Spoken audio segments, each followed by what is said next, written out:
Barbara, we have worked on this monthly totals chart, and I really like it a lot, and I actually could use this for a lot of different applications. Is there a way I can save just this chart and maybe use it over and over again? Sure, you can create a chart template. Okay. Creating a chart template is really very simple. If you put your mouse over the chart that's already formatted and laid out the way you want it, right-click, and then you have Save as Template. Okay. So I'll click on Save as Template. Now, one of the things you need to know is if you want this available to you in any of your worksheets, you need to save it where Excel tells you to save it. If some people get tempted to say, oh, I'm going to put it somewhere else.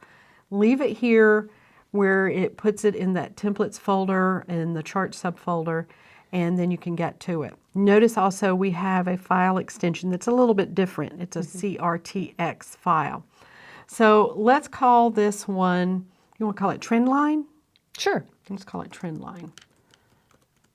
And I'll click Save. And let's try it out. We have another sheet tab over here, projected sales.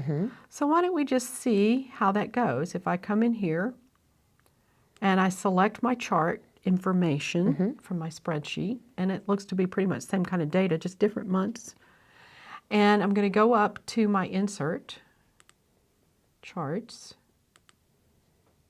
And then what I need to do is go over here to All Charts, and notice there's this folder called Templates. Okay. We hadn't really talked about that one before because we didn't have one yet. Here's My Templates, and notice there's the preview of it. I'll select that, click OK, and there you go. Perfect. And notice it is not the same chart data, because we can go back here to monthly totals. These two charts look vastly different, but they have the same layout, information, and so forth. I really like that for consistency so that my executives can look at this particular chart, and even though the data is different, that the layout is the same. Right. One thing to point out to you, your titles are not here. Your chart titles and your axis titles. Can you think of why they might not be here? Maybe they're in a different place. I don't know. Okay.